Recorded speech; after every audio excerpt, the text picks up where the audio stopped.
আসসালামু আলাইকুম। অ্যাডভোকেট ইউসুফ আলী আমন্ত্রণ জানাচ্ছি আরও একটি নতুন এপিসোডে।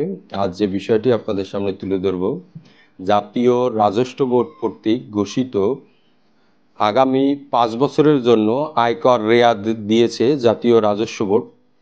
এই 9 প্রতিষ্ঠানে দিলে দান বা অনুদান দিলে আপনাদের দান করলে যেটি আপনি ব্যক্তিগত ফাইলে আয়কর রেয়াদের আওতায় পড়বেন কিংবা আয়কর রেয়াদ পাবেন।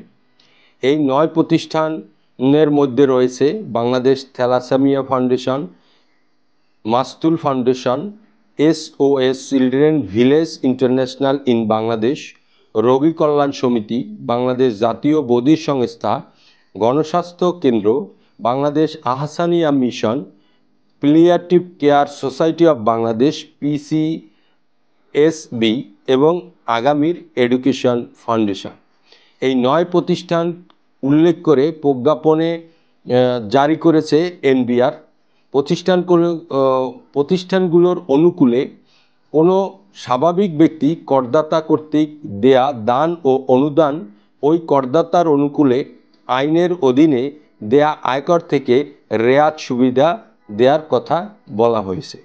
তো দেখা গেল যে গভর্নমেন্ট যে প্রজ্ঞাপন কিংবা NBR যে প্রজ্ঞাপনটি জারি করেছে, সেখানে আপনারা যারা দান অনুদান দিয়ে আয়কর দিবেন তাদের ক্ষেত্রে রেয়াদের সুবিধা উল্লেখ করা হয়েছে এবং এই প্রতিষ্ঠানগুলোকে আপনারা দান করে Bangladesh thalassemia foundation, Mastul foundation, SOS children village international in Bangladesh, রোগী কল্যাণ সমিতি, বাংলাদেশ জাতীয় বধির সংস্থা, গণস্বাস্থ্য কেন্দ্র, Dhaka Ahsania mission, palliative care society of Bangladesh PCSB এবং আগামীর এডুকেশন ফাউন্ডেশন।